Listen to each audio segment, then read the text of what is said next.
Assalamualaikum warahmatullahi wabarakatuh.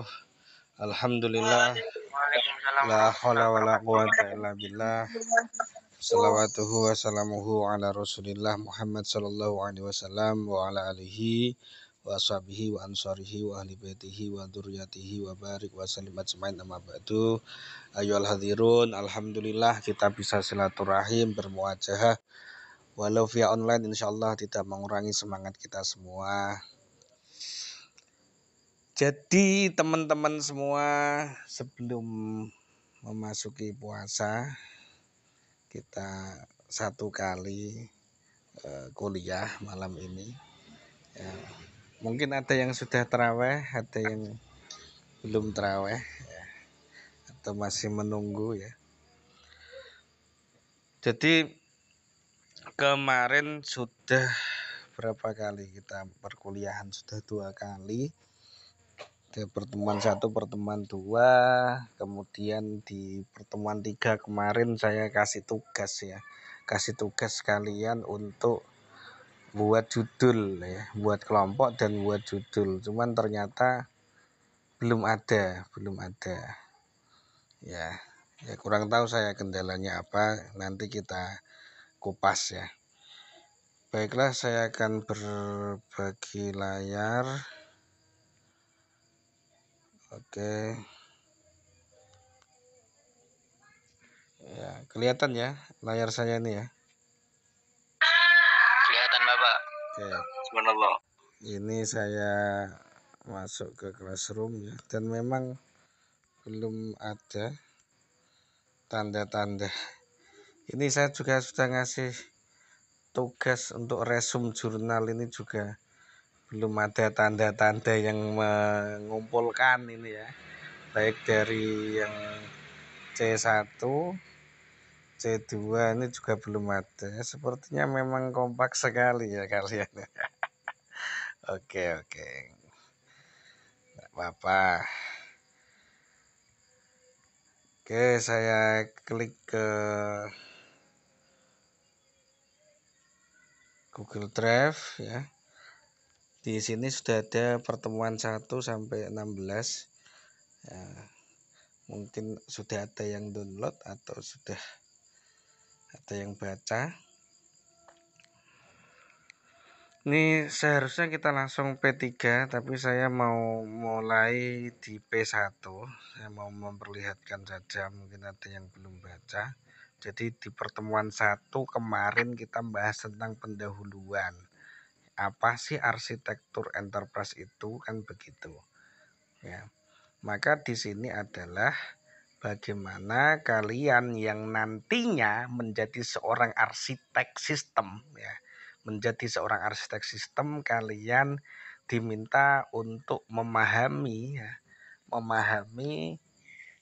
dan juga bisa menjelaskan apa itu arsitektur enterprise ya. Kalau arsitek sendiri kan rancangan, enterprise itu bisnis, jadi rancangan bisnis ya. Tapi di sini saya definisikan arsitektur enterprise adalah sebuah rancangan sistem dalam bisnis ya. Bisa bisnis, bisa lembaga, bisa organisasi ya. Dan kemarin juga saya tunjukkan berbagai macam penelitian yang sudah dipublikasi dengan topik arsitektur enterprise, baik di jurnal maupun skripsi, bahkan tesis ya. Yang itu bisa kalian gunakan juga untuk skripsi kalian nanti. Dan tidak ada coding di situ. Tidak ada coding. Jadi full di sana adalah rancangan-rancangan karena namanya saja arsitek ya. Jadi rancangan-rancangan, model-model ya. Baik itu flowchart, kelas diagram, DFD, mockup, desain ISUX ya, dan seterusnya. Kemarin yang kita bahas, kalau kalian flowchart pakai aplikasi apa, kalau kelas diagram pakai apa, pemodelan sistem pakai apa, ya itu seperti itu. Nah, maka di sini harusnya kalian sudah baca, dan saya juga sudah menugaskan agar kalian memahami untuk arsitektur enterprise. Saya menugaskan kalian membuat resume jurnal. Dan juga saya juga sudah nge-share ya kemarin di Classroom ini berbagai macam contoh arsitektur enterprise sebagai topik skripsi. Ini sudah banyak sekali ya. Oke. Jadi itu di pertemuan pertama tentang pendahuluan atau pengantar arsitektur enterprise. Kemudian di pertemuan 2 di sini bahas lebih masuk ya tentang konsep arsitektur enterprise. Kalau kemarin saya menjelaskan kepada kalian dengan analogi bangunan ya, arsitek bangunan. Jadi bagaimana seorang arsitek ini membangun sebuah bangunan ya. Tapi hasilnya kemarin kita bahas ya, hasil dari seorang arsitek bangunan itu bukan bangunan, tapi hasilnya adalah desain-desain, baik itu desain gambar maupun maket ya. Maket itu miniatur itu yang biasanya dalam kaca itu ya, miniatur itu namanya maket. Nah, kalau arsitektur enterprise hasilnya apa? Hasilnya adalah blueprint. Ya, ini perlu digarisbawahi ya, blueprint atau cetak biru. Jadi bagaimana sebuah bisnis, sebuah perusahaan ini akan membangun sistemnya ke depan. Maka tentunya harus ada perencanaan terlebih dahulu. Tidak ujuk-ujuk membuat sebuah program, membuat aplikasi, membuat sistem ya. Jadi harus benar-benar di planning. Disitulah munculnya kalian di situ sebagai seorang arsitek sistem itu loh. Ya kalau seorang arsitek bangunan dia bisa menganalisis ya bahan bangunannya apa saja yang dibutuhkan, butuh tukang berapa, butuh kuli berapa, butuh mandor berapa, dan nanti akan jadi berapa lama, termasuk nanti maintenance-nya seperti apa. Itu seorang arsitek bangunan. Kalian juga sama. Jadi ketika mau membangun sebuah sistem ini yang diperlukan sistemnya apa saja, butuh programmer berapa, butuh desainer berapa, ini nanti yang mau dibangun aplikasi apa saja, aplikasi ini akan terbangun berapa lama, maintenance-nya seperti apa, juga sama seperti itu. Bedanya adalah yang kalian konsep nanti adalah sistem. Di sini banyak sekali pengertian-pengertian tentang arsitektur enterprise ya. Ini tentunya nanti kalian baca sendiri. Kalian baca sendiri lebih detailnya. Ya, lebih detailnya. Saya akan bercerita bagaimana awal-awal ketika kalian mau membangun sebuah arsitektur enterprise. Ya tentunya harus ada musyawarah. Musyawarah dengan siapa? Dengan stakeholder. Siapa sih stakeholder itu? Stakeholder adalah pihak-pihak yang berkaitan dengan sistem, wes intinya begitu ya, pihak-pihak yang berkaitan dengan sistem yang akan dibangun, intinya begitu ya. Contoh ketika kalian mau membuat sistem informasi santri umpamanya, maka stakeholdernya siapa ya? Ini pihak-pihak yang berkaitan dengan itu tentunya ya. Siapa? Ya jelas santrinya, pengurusnya, ustadznya, mungkin ada umanaknya ya, atau stafnya itu, mungkin juga dengan pengasuh ya. Ini harus dikumpulkan musyawarah ya. Jadi ditanya santrinya butuh apa saja. Oh santri ini pengennya ini, kalau belanja itu ke kantin pengennya pakai kartu saja, enggak usah ribet pakai pakai uang cash, nanti juga kesulitan kembaliannya. Oh berarti buat e-money pakai kartu, nanti bisa difungsikan kartu santri. Jadi kartu santri selain dia jadi identitas bisa juga sebagai e-money. Nah, nanti beli di kantinnya tinggal scan QR code tit gitu aja sudah gitu. Jadi seperti itu, bisa begitu. Maka akan membuat namanya, terserah namanya, umpamanya sistem e-money santri umpamanya ya, disingkat CS ya, itu juga bisa seperti itu.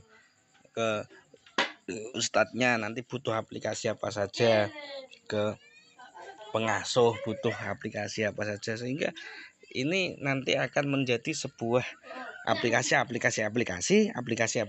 ini nanti dikumpulkan sehingga menjadi sebuah sistem besar. Nah, ini yang disebut nanti adalah arsitektur enterprise gitu loh. Jadi perlu didiskusikan, gak moro-moro gitu loh ya. Cuman memang seorang arsitek sistem ini tentunya sebelum musyawarah itu ya sudah punya rancangan dulu, bahan yang akan dipresentasikan begitu. Disitulah nanti seninya seorang arsitek. Seorang arsitek itu di situ seninya. Oke, ini beberapa pengertian tentang arsitektur enterprise. Bisa dibaca nanti. Nah, di sini bagi ini ya arsitek ya. Jadi di sisi kiri ya, di sini ada arsitek, di sisi kanan ini ada seorang stakeholder. Bagaimana arsitek dan stakeholder ini berkomunikasi gitu loh. Jadi arsitek punya model, punya view, punya analisis ya. Ini masukan dari stakeholder tadi. Ya, stakeholder ini memberikan masukan, kemudian dianalisis, kemudian dibuat presentasinya. Itu, dan ini Pak Ahlis pernah melakukan dulu ketika tergabung dalam tim ahli Situbondo Smart Society dulu waktu masih Bupati lama Pak Dadang itu ingin membangun sebuah Situbondo Smart Society. Maka ya kita ini diskusi dengan dinas-dinas itu, dengan OPD kalau sekarang, apa saja yang mereka butuhkan. Ketika kita sudah menyerap aspirasi-aspirasi semua, maka kita kumpulkan musyawarah untuk didiskusikan gitu. Cuman yo disitulah seninya, yang diundang kepala dinas, yang datang wakilnya atau stafnya yang enggak tahu. Kesulitan sekali kita di situ. Oke, kemudian proses arsitektur. Nah, ini bagaimana proses arsitektur, ada ide, desain, use, management.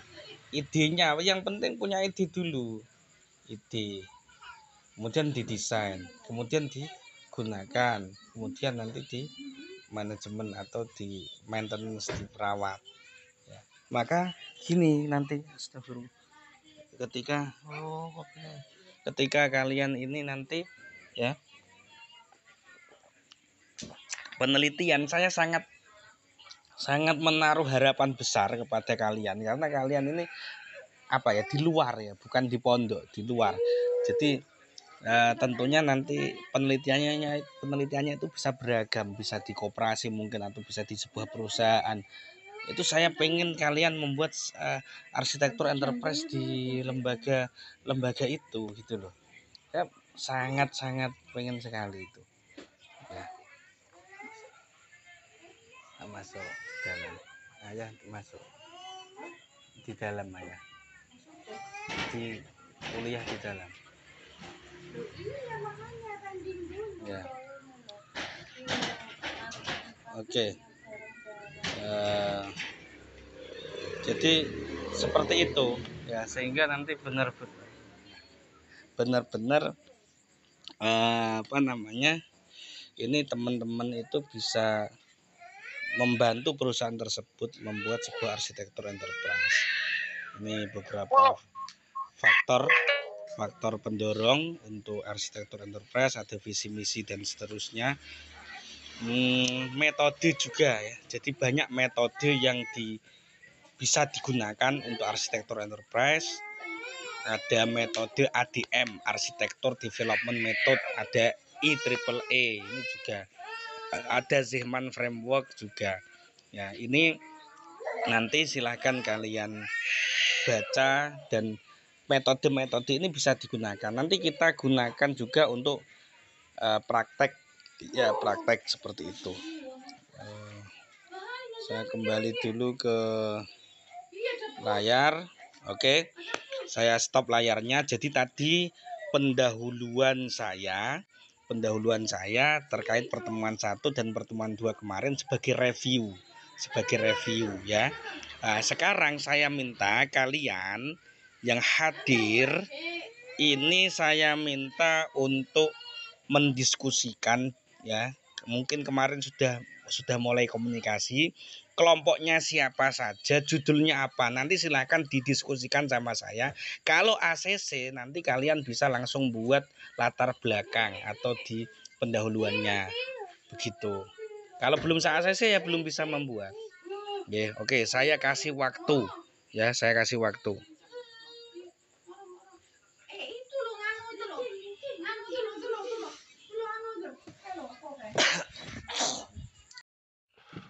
Oke, kalau gitu ini guys, saya akan melanjutkan presentasi saya untuk yang pertemuan 3. Kalau tadi kan masih review pertemuan 1, pertemuan 2.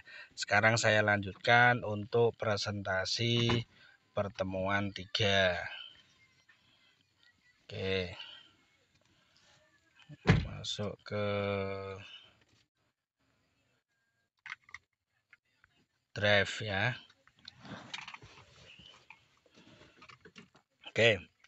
Jadi di pertemuan 3 ini sudah bahas tentang metode ya. Kalau tadi konsep, sekarang metode. Jadi metode apa saja yang bisa digunakan untuk membangun sebuah arsitektur enterprise. Di sini ada beberapa metode ya guys. Ada metode RZUP, Rational Unified Process ya.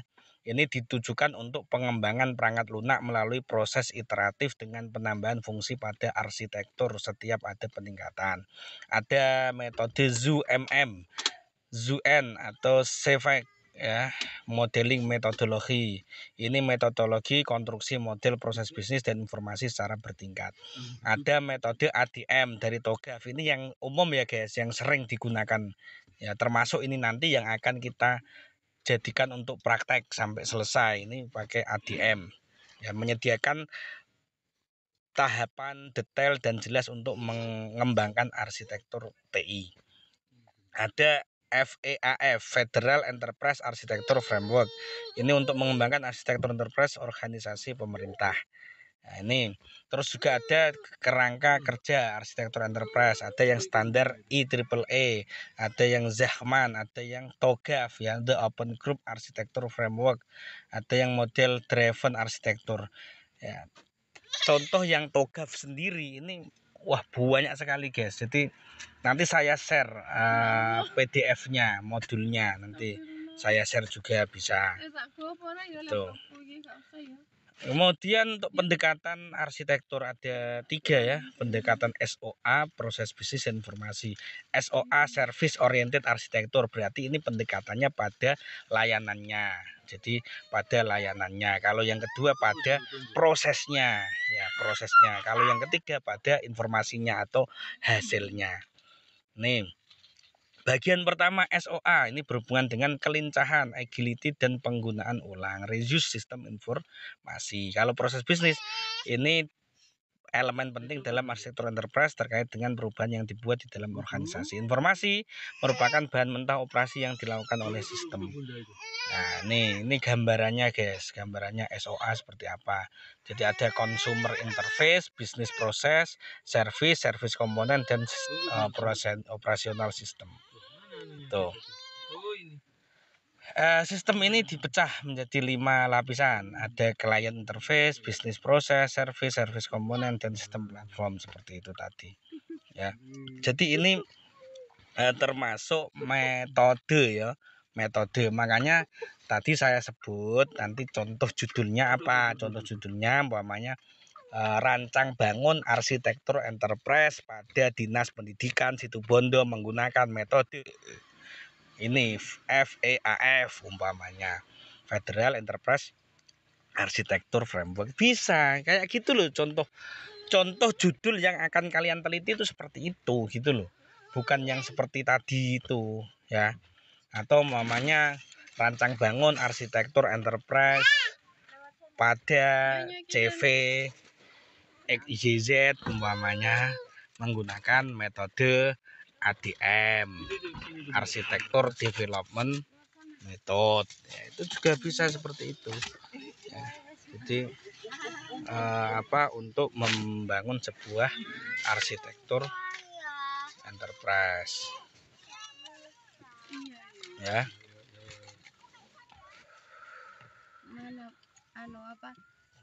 Jadi ini teori-teori ini. Jadi teori-teori ini nanti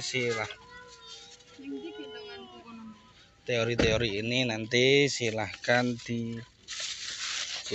dipelajari lagi, dan nanti untuk praktikum sesuai dengan judul penelitian masing-masing ya. Judul penelitian masing-masing. Saya contohkan ya guys, ini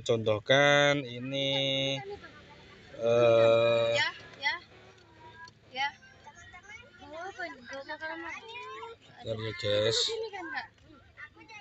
Apa tuh Bun? Iya kita anu kok. Coba awas ada. Oke, saya lihatkan di Google ya guys. Itu loh kakimu angkatan sih. Google arsitektur enterprise Ahlis ya, Ahlis. Oke. Ini guys, ini adalah jurnal ya. Jurnal hasil. Oke, sebentar guys. Nah, ini saya contohkan, ini kalian cari aja di Google ya, arsitektur enterprise Ahlis gitu. Nanti muncul, ini adalah nama-nama mahasiswa ya. Ini hasil dari tugas mata kuliah ini. Nah, nanti bisa kalian baca di situ. Bukaan Tante Fitri loh, sana. Kamu tengah. Kenapa aku nggak di tengah? Oke, mungkin ada yang ditanyakan. Silahkan bisa disampaikan.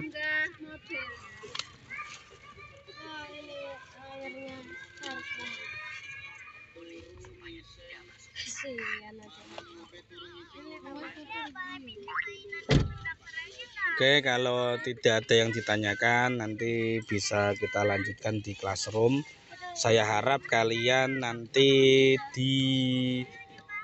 dikirim saja di komen di classroom, nanti akan saya komen apakah judulnya ACC atau tidak ya.